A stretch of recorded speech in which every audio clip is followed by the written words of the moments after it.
Hi, this is New York Comic Con, and I'm James from Multiversity Comics. With us is Kieron Gillen. Hello. Kieron, how are you enjoying the con so far? It's good. I'm kind of deep in that con hysteria mode. It's all very manic. I mean, this year it's like I've got books coming out from Marvel and Avatar in Image, and that basically means there's sort of 3 times the things to do. Simon Schuster and just all these publishers. Life is very hard. It generally is awesome. And people are being amazing. Kitchen Daily Care. Yes. That's probably a magazine I just made up. So Uber, which is right here, just wrapped up its first arc. Do you want to talk about how it's going to go forward in the next arc? Basically, we kind of think we get to the end of the first arc, and it's pretty much the Battle of Paris, and it's the first, superhuman conflict in terms of superhumans on both sides, and that went well for everyone concerned. The next arc is pretty much came out like last week, the week before. It was the start of the 2-issue arc set in the Pacific Theatre in Okinawa. Then the arc after that is basically 2 issues on the Eastern Front, which leads up to the Second Battle of Kursk. And then the next 2 issues are kind of end up with effectively the first year and the second trade, and it is, how to phrase this?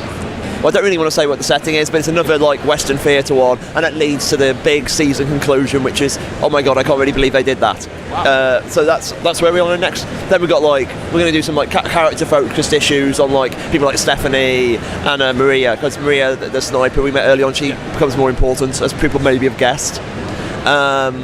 So yeah, that's basically what will go ahead. And then year 2, we're trying to we know the climax of year 2 is enormous. It's probably the biggest thing that's happened in Uber at that point. So we're kind of setting the groundwork for that, really. Yeah.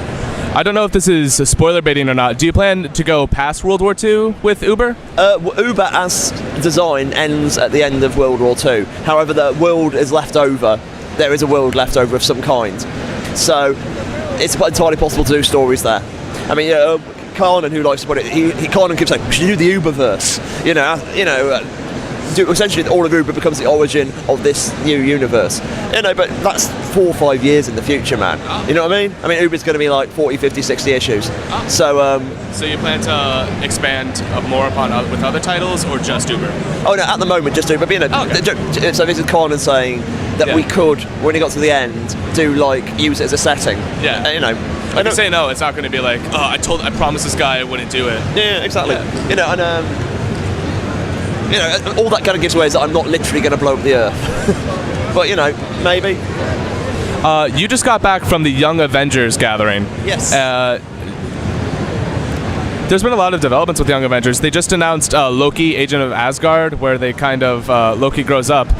Do you think you could tell us a little more about what's going to happen in Young Avengers regarding that? I have absolutely no comment to make on any of Marvel's announcements. Moving on. No, it's all the fact that I'm telling my story, and and as much as the excitement, the announcement excites me. I mean, Al Ewing is a phenomenal writer. Yeah. And Al is aligned to that character, as much as anybody is. So that's a really exciting book. But no, I am not presently willing to discuss it. Yeah, no problem. It was just that there's been some signs that your tenure of Young Avengers may be ending soon, and I was wondering if I could ask about that. If you wish. At the very worst, I no commented, like a complete dickhead. Is Young Avengers coming to an end soon? No comment. No, it was actually, me and Jamie have always kind of said, it's a season. We think of it as a season. We want 50 issues as a pure aesthetic statement of what comics in superhero genre can be in 2013. And then we got to say, if we get to the end, we'll decide to do a second season. Yeah.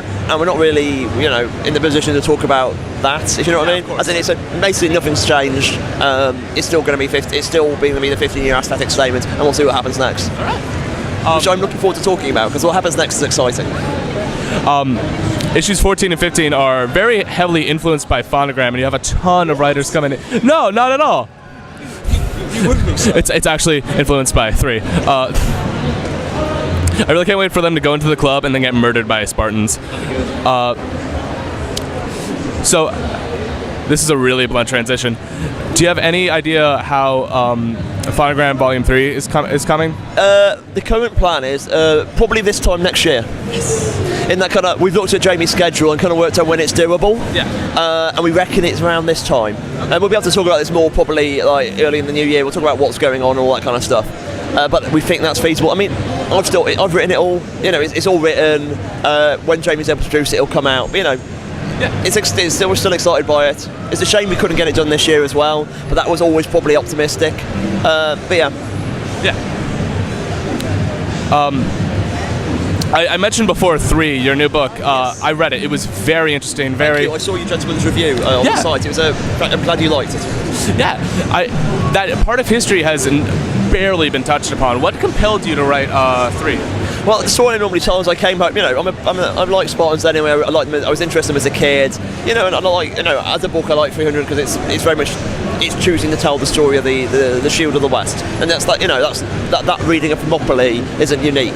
I don't mean that's a critique. That's a reading of Thermopylae historically. In fact, certainly how the Spartans saw themselves. Yeah. Maybe not in the concept of freedom, but certainly they defended them. This is a wonderful myth of Sparta. When I say myth, I mean the story of it became a myth.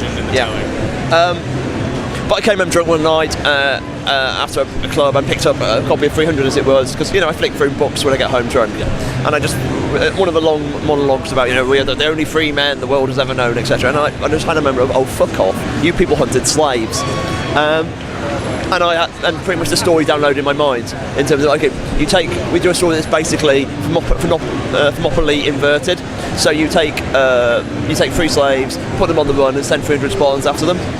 And you do that in a wide kind of eventually mythic sort of style. That was it. And I sort of knew the characters. I knew who they would be. I knew what they would be in society. I knew the denouement. I know what the final scene is. So all that came from that initial idea, and the rest has just been research and not trying to put it together. But yeah, that was the initial noise. I said, that kind of you people who just slightly made me realise there was an entire story about a left-leaning reading of Sparta. Yeah. The idea of this is a system where you had 10, pretty much why the Spartans are the greatest warriors ever. It's not like playing magic. I'll tell you why, because they had 10 people doing everything else in their society for them. And they ran a terror state to make sure everyone became subjugated. If we hail Spartans' brilliance in battle, we must understand the system that allowed it to be going. It's like, obviously not a great comparison with Nazi Germany. Nazi Germany had an amazing army, but we cannot just sit here and wank off over Nazi Germany without realising, there was a reason why the Nazi system did what it did. I think Nazis love Spartans, which is in passing. Anyway, so I thought I'd do a story on that, and it's set about 120 years after Thermopylae, when Sparta pretty much was the dominant force in Greece for that period, and essentially where the Spartan system got the Spartans. What are the problems of the Spartan system? The first issue is very much the Helots perspective. The second issue, we bring some of the Spartan politics in. Like we introduce Cleomenes, who's one of the 2 Spartan kings of the period, and he's the guy who's leading the 300. So we get to see that problem with Sparta. So I mean, there's just so much in Sparta to write about, which would support a sort of story I wanted to tell, which no one writes about. So great. I think I just wanted to do a story about the people in history who never get stories about them. Yeah. I want to do a heroic story about them.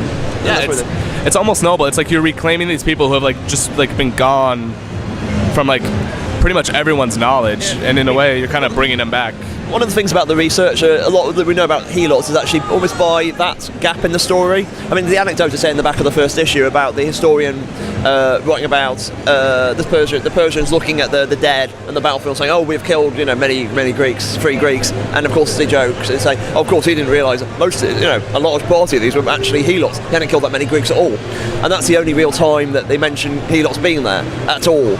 Yeah. And it's like each Spartan had at least one Helot slave with them at Thermopylae, and they're just they died for the freedom. They died for a freedom they never once possessed. Yeah, for me, it's more political than most of my stories, and I want to say at least by the end there'll be an understanding of the whole system being a complex thing, and it's not it's a systemic view I'm looking at, proposing in it 3, as well as high action slashing. I mean, the start of next issue is pretty much me getting in touch with Mark Miller and doing a fight sequence properly. It'll be fun. Well, that's Kieron Gillen. We are Multiversity Comics from New York Comic Con. Thank you so much for doing the interview, Gillen. Kieron, you have a name. Kieron Gillen, writer of Uber, Young Avengers 3, great Spotify playlist maker. Great guy. Thank you so much.